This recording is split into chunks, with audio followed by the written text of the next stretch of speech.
gentlemen, welcome to episode 34 of Leppy Duels. It's Christmas time. It's a holiday special episode. We're going to have some fun this week. First off, though, we are still really close to 300 subs, so smash that subscribe button down below.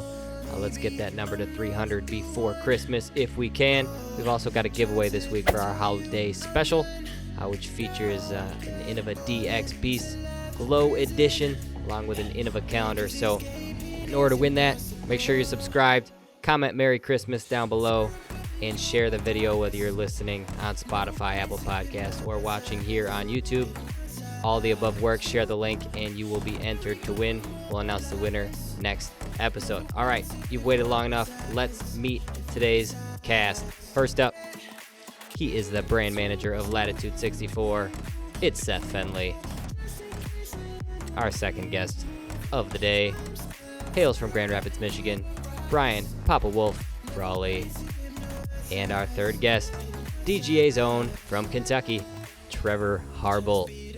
And rounding out the cast this week, you know and love him as well, also hailing from Michigan, it's Wes Shinovar. Welcome aboard, all four of you guys. Excited to get this thing rolling. First up, though, Worlds just announced it will be heading overseas to Europe in 2025, and we got to give a shout out to Brian, who called it on episode 31 not too long ago, so congrats, Brian, for that one. I want to give Seth a chance to comment on this, though, as someone who's involved with Latitude 64, obviously over in Europe. So quick comment from you, Seth. What does this mean for the sport? Yeah, so the when I shared this article on my Facebook page, the thing that I noted is, everyone's really excited about Worlds being in Finland, and we sort of knew that this was a foregone conclusion after the first time that they bid for it. It didn't get accepted.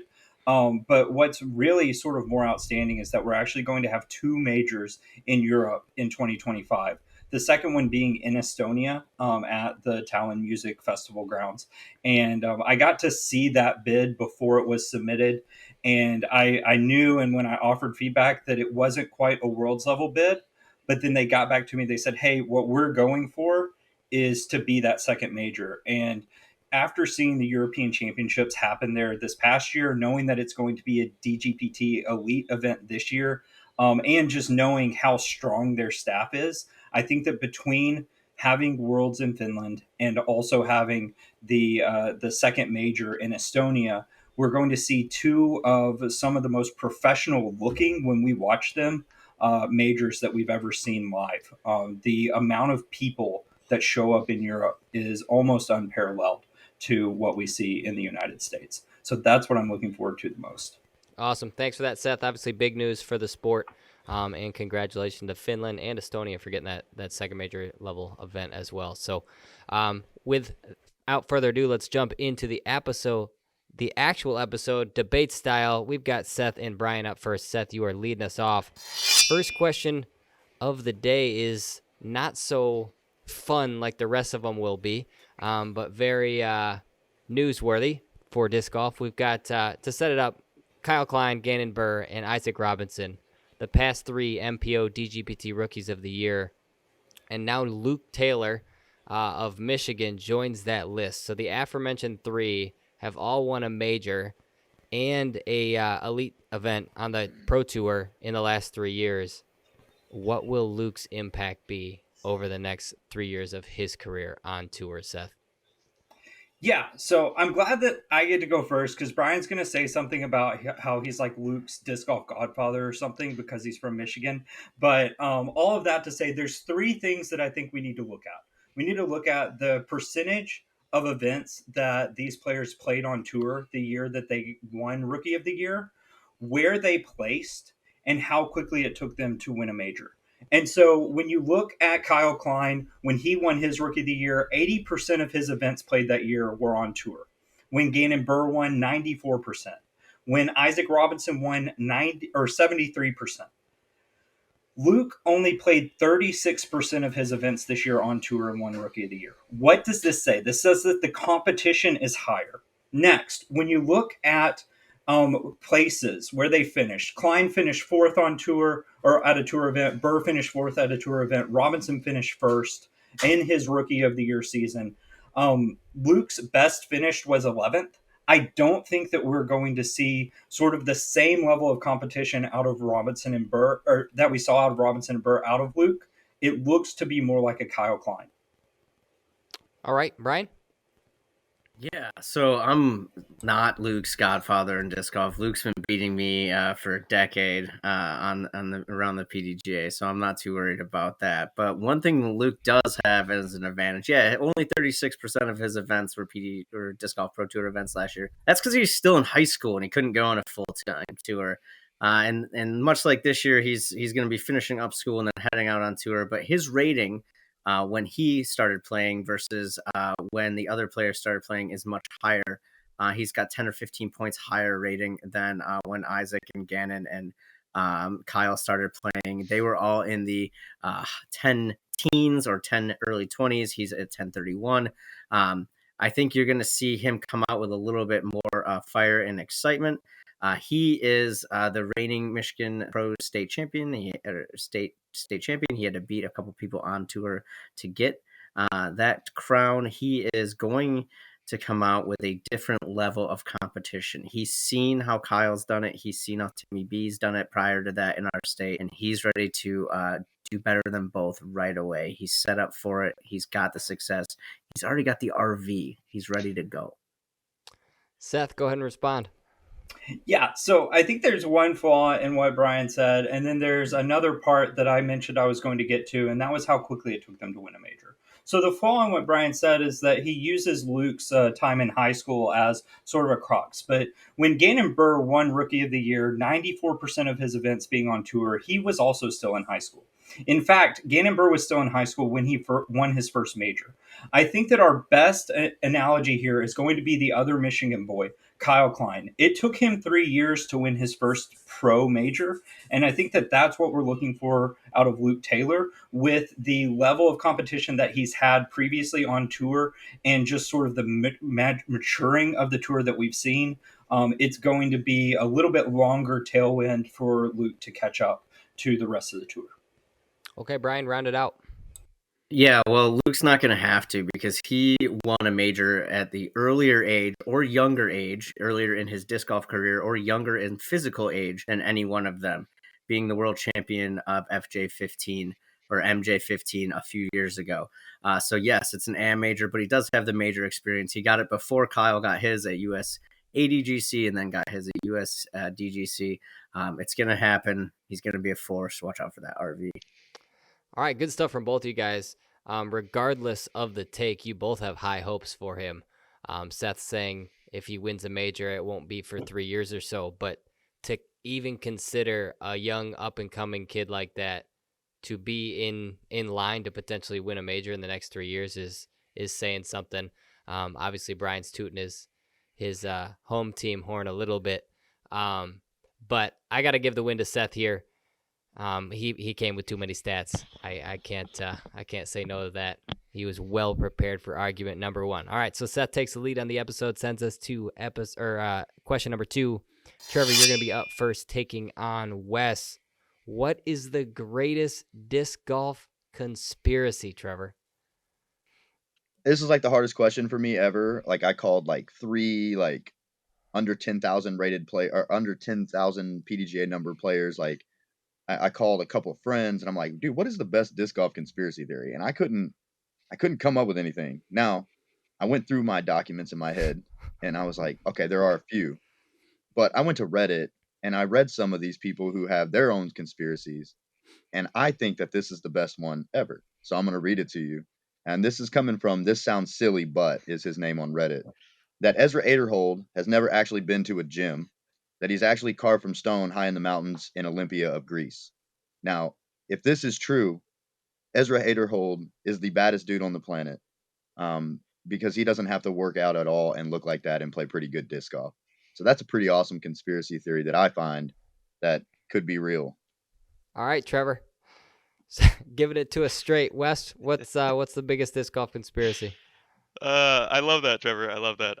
I went a little bit more literal with this one, and one that still kind of rocks disc golf a little bit to this day, I think. And this is what I think they call the lane gate which was where Elaine phoned somebody with the PDGA to get Kristen Tatar's daughter removed from the bag, which ultimately threw Kristen for a loop. She had a terrible round. She was stressed out and ended up losing a major to Paige Pierce. A lot of people still have feelings about this, and a lot of people feel like it was intentional. There was some sort of conspiracy to throw Tatar off of her game because she was so dominant and looking so good. And obviously, we know how the rest of her season or seasons have gone after that. But I think that's probably the greatest disc golf conspiracy. I personally don't think that Elaine had any ill will towards Kristen. I don't think she meant it maliciously, but I know that there's a lot of people out there that think otherwise. All right, so we got Elaine Gate versus Ezra Aderhold might be a Greek god, Trevor? Yeah, I mean, I like look. I went through all these conspiracies, and the Kristen Tatar Elaine Gate kind of came up in my head, but I couldn't in my head put it over Chipmunk Gate with Michael Johansson and Bradley Williams because that was a bigger conspiracy in my head. Because Michael Johansson has the real story, and I know him personally, so I know what really happened there. But I still think that Ezra Aderhold is a Greek god. Look at this man. Look how chiseled he is. The dude, he just eats beans and just throws frisbees. And look how chiseled this man is. I don't think he really ever goes to the gym. I really do think that he was chiseled from stone. All right, Wes, round it out. Yeah, I mean, I spent some time with Ezra, and I didn't see him actually go to the gym. He went somewhere and came back, so it's tough to refute that one. But yeah, I think as far as like stories go, and the biggest conspiracy, obviously, I think Elaine Gates probably uh, takes the cake on that one. It was a lot more newsworthy. It was pretty much everywhere. I think people still think about it from time to time today, and sadly, some people still have a lot of ill will towards Elaine for ultimately what her actions led to the kind of change the outcome of that tournament. So that's what I'm sticking with. All right, sticking with your guns, both of you guys. Trevor, I love the take, to be honest with you. And the conspiracy against you continues. I got to give Wes the win here. just by an edge. All right. I didn't want to bring that up because, That like, should have been your I just didn't want to bring that up and get conspiracy, everybody in Trevor, to be honest with you. I think you might have won. thought about all right, it, next question. Question number 3. Wes, you're back up. You're leading us off against Seth. The best disc golfer celebrity look-alike. Who is it, Wes? Yeah, I think this one's pretty well known. There's definitely one disc golfer that I would say is more notorious or more famous than the rest for having a celebrity look-alike, and that is Zach Melton and Bob Ross.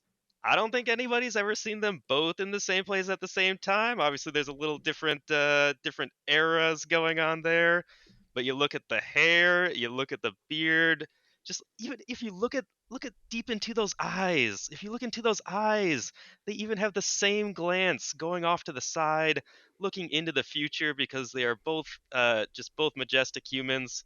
Yeah, I mean just look at them. I love it, Wes. Seth, who is the best celebrity disc golf look-alike? So I came up with a better idea than Zach and Bob Ross. And the reason why I say it's better than Zach and Bob Ross is mainly because if I wanted to look like Zach Melton, it doesn't take me very much to grow out the hair that I have and actually be Zach Melton's immediate lookalike. What I chose, though, was Big Germ Jeremy Colling, and then Big Germ Jeremy Colling dressed up as Dale Earnhardt Jr. for Halloween. The reality is that you cannot tell the difference between these two guys. And to be honest, I know that, Wes made the same comment about not seeing Bob Ross and Zach Melton in the same room. But let's be honest, we haven't seen Dale Earnhardt Jr. out competing against Big Germ. And every time there's a NASCAR race, Big Germ is nowhere to be found. So I really think that the answer here is Big Germ and Dale Earnhardt. All right, we've got some hardcore disagreement and some conspiracies of their own right now.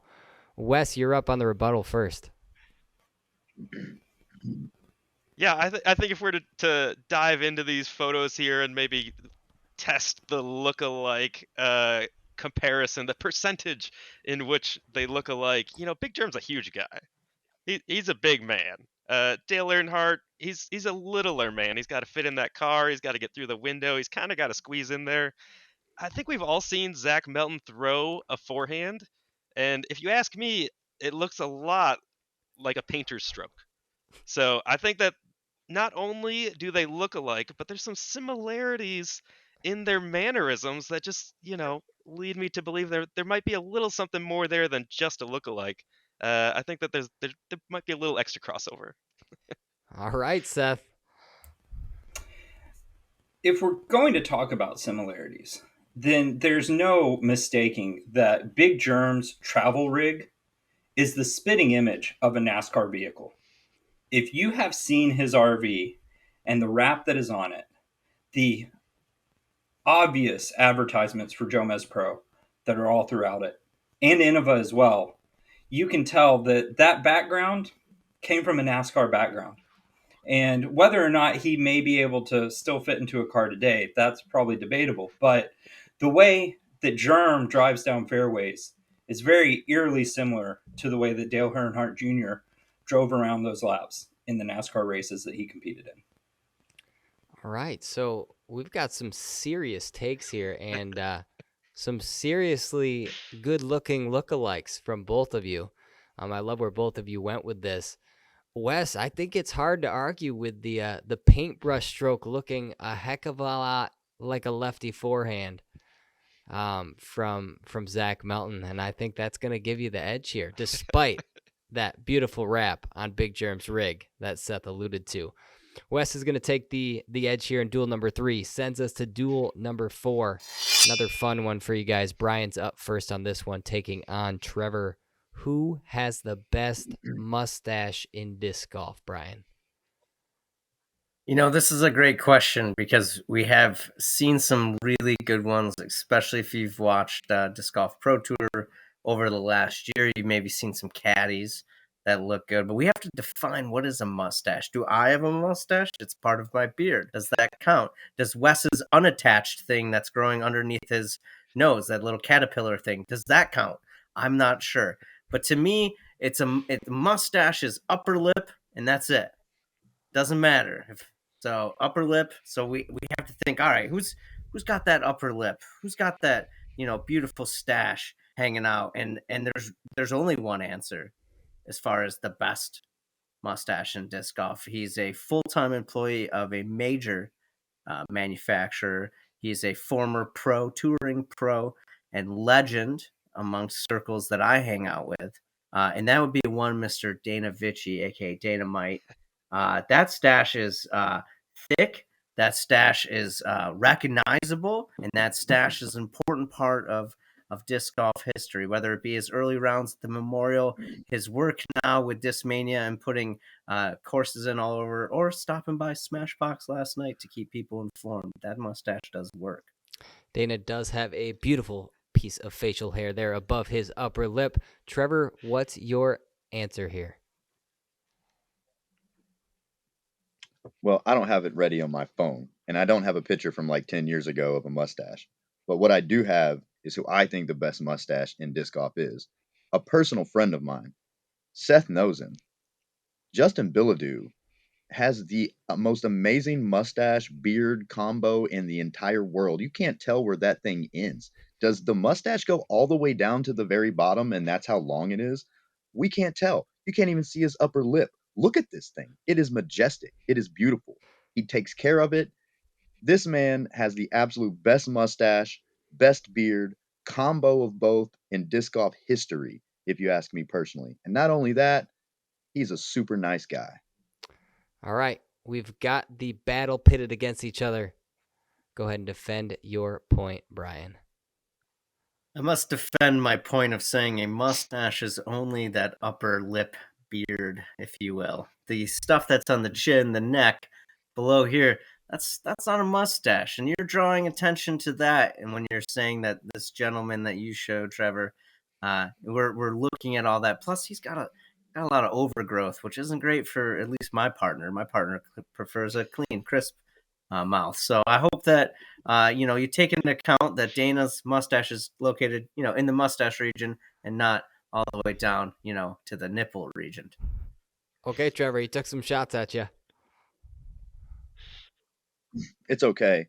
It's the fact that the pitcher has no beard, right? Dana has a beard every once in a while with that mustache, but Justin's, you cannot tell where that mustache ends. That mustache might go from here down to his nipples. So it's on the upper lip like everybody else's mustache. But that thing is amazing, bro. That is like a unicorn of mustaches.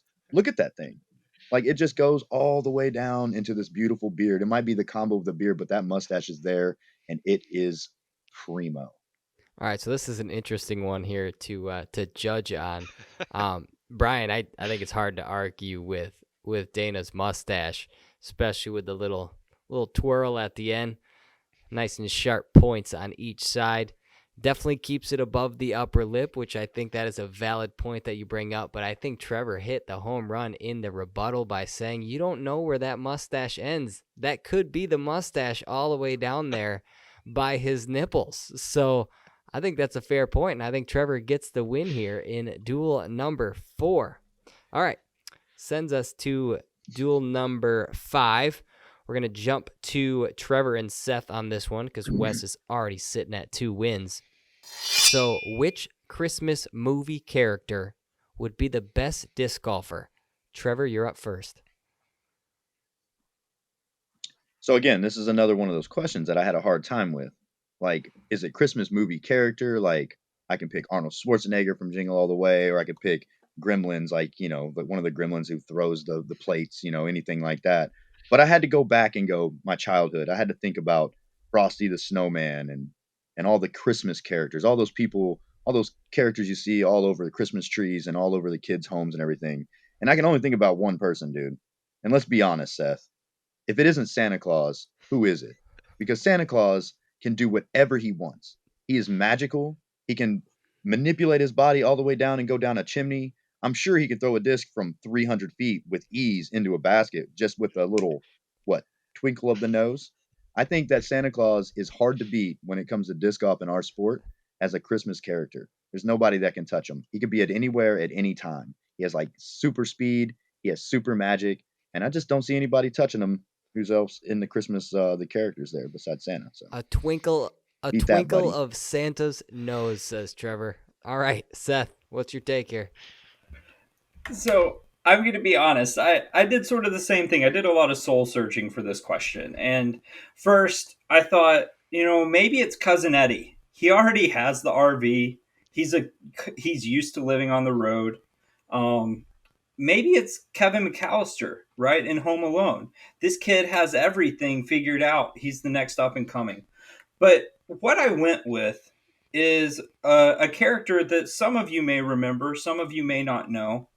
His name's Bernard, and he's the head elf from Santa Claus. And let me tell you, if you have seen the Santa Claus movies and you know who Bernard is, you know that Bernard is the physique, he is the personality, he is everything that you want in a professional disc golfer and more.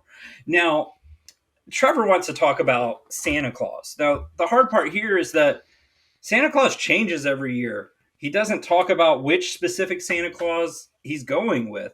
And so I'm coming with a specific character. I want to hear more about which Santa Claus Trevor's talking about, because I think that we might be breaking some PDGA rules if Santa Claus is a disc golfer professionally. All right, Trevor, we want to hear some specifics, says Seth.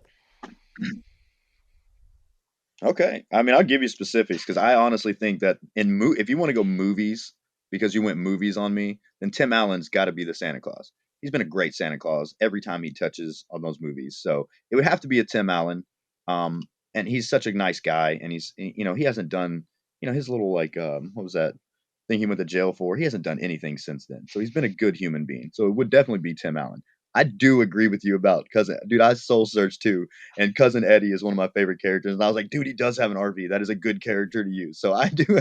That's a good one. But it's Santa Claus, and it's actually the Tim Allen Santa Claus in movies. But if it comes down to who the Santa Claus is, it's the Santa Claus from Rudolph the Red-Nosed Reindeer, because that Santa Claus was magical, and he was the best. Seth, round it out. Yeah, so problems with Tim Allen's Santa Claus. We know that he's not in the best physical shape. He's not going to be, competing at a professional level. What I give you with Bernard is actually someone who has feasibility as a professional disc golf player. And when we get into the animated Santa Claus that Trevor talks about, the thing that really gives me pause is that he's talking about all these magical things that he could do, and I don't know where that fits into the PDGA competition rules. And so while I love the idea, I am a little worried that he might break the game, which I don't think is what we want to do with this question. I love the question. I love how analytical both you guys got about your answers. That's fantastic considering they're fictional characters and this is a goofy Christmas question. I gotta go with Seth though on this one. I can't argue against Bernard versus Santa Claus. I think you're right. Santa Claus breaks some rules that that might throw our sport in a bad direction. So Seth's gonna take the win. They're not in the rule book though. There's nothing about magic in the It's rule a fair book. point, Trevor. It is a fair point, but yeah, it would be added just like Wes said. We'd add it very quickly to get rid of Santa Claus. All right. Duel number 6 for the day. Wes is taking on Brian. Wes is leading us off. Which disc golf manufacturer logo has the most need or room for improvement, Wes? Yeah, so when I think about a logo, I think about an image that represents the company. Now this requires an image. So let's take CES Latitude 64 logo. They have their little swoosh. Let's take the Discraft logo.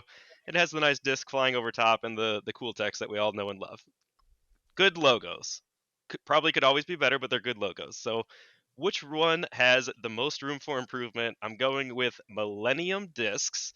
Their logo, more or less, is basically just text, which isn't really even a logo or a very good logo, in my opinion. And when you think about the root of the word, millennia, time, there's so many cool things that you could do with that. You could do a watch, you could do a clock, you could do an old Greek something related to time. There's just a lot of options when you get into the root of the word. And I think that there's just so much more that they could do. They have a ton of room for improvement to move off of this kind of texty based sort of logo that they're using and do something cool. Okay, Brian. What's the answer from you? Yeah, the problem with Wes's answer is that every company just uses letters or words. That's just how it is. His own company has like 9 different variations of a Discraft bar stamp. Then I can prove all 9 because they're in my store right now. So how can we get better? What needs to improve the most? Well, Gateways is most recognizable because it's an arch, and if you think outside of disc golf, good job. DGA's is the most stolen and the most copyright infringed because it's the original basket. We all know Miles from Paragon has said that. So which one could improve the most? I think, and we've beaten this company up a lot this year, going all the way back to beginning of some of this. We think it's Prodigy. I got no idea what the star is. I don't know how a star has anything to do with Prodigy. It just confuses me. I don't quite get it. When you got the name Prodigy, I hear a lot of growth. I hear a lot of future. Star doesn't do that for me. You know why? Star's continuously burning until it burns out. That's all we get from it. We don't see any growth or anything becoming new and enlightened. So I think Prodigy has the most work they can do, even though they actually might have one of the few logos that isn't words. Prodigy versus Millennium. Wes defend Millennium. Yeah, I think Brian sealed my argument for me by saying they do have a logo, but he's got a fair point. Maybe there's some room for improvement, but it is recognizable, which I think at least makes it a decent logo, even if it's not the best. A lot of times you see that Prodigy star. If you've been around disc golf for a while, you know it's Prodigy. You see the words Millennium. What does it inspire? At least a star is doing something, even if it's fizzling out. The text on Millennium is not doing much to inspire me. It doesn't tell me anything about their brand. And there's just so much opportunity for them to do something with that, to tell a little bit of a story about their brand. Where did they come from? What are they doing? What is their naming? The naming of their discs. Why is it the way that it is? I think there's just so much opportunity for them to grow, and that's the question being asked here. Okay, Brian, can you stop Wes from winning in the 6th question? I don't know if I can stop Wes from winning. Math says it's probably a no, but it doesn't really matter because Prodigy has a symbol to grow and improve. Millennium has words, much like Innova, which they choose to just repeatedly slam down your throat. That's their marketing plan, and that's why people recognize their font. All right, good stuff. I gotta go with Millennium. Wes, you're gonna win. I can't stop that one. I think that was a well presented argument, to be honest with you. Though Prodigy is a good take from Brian as well. Wes wins the episode with a clean sweep here on this Christmas special of Leppy Duels. You've got the floor. What do you got for us? Yeah, well, ho ho ho, Merry Christmas to me. Fun being back on here. I know it's been a little more sporadic for me, but thanks for having me on. 2 parts to this. I know we've talked about sponsorships before, but it's sponsorship season. I put out a reel, and some of our other players have put out a reel. There's a lot of content. I've seen Latitude dropping some stuff. Great Lakes has been dropping some stuff. So there's a lot of information out there for people that are interested in sponsorships and things that they can do to earn those sponsorships and kind of the right way to go about it to improve their chances. So be sure and check out all of those avenues. I encourage everybody to do a little bit of research before you're applying somewhere. It's going to help you a lot in having a better application, knowing what certain companies are looking for. So be sure and do that. And then just round it out with everybody have a Merry Christmas, have a Happy New Year. Obviously, I got my hat on, spread cheer, spread joy, give a gift to somebody that's unexpected, and just enjoy the smile on their face. I think those things go a long way in just being better people and propping up humanity and helping each other out. Beautiful stuff, Wes. Congratulations again on the win. You came prepared with the Christmas hat, as did Seth, kind of. But you were ready for the win, so I love it. Thanks to Brian, Trevor, Seth for being here as well. Merry Christmas to all you guys, everybody at home. Don't forget to subscribe. Get us to 300 before Christmas and enter the giveaway. Simple comment down below and a share gets that done for you. And we'll send you the disc and the calendar Seth just held up for you. So thanks again for watching. Have a Merry Christmas, and we will catch you guys in 2024.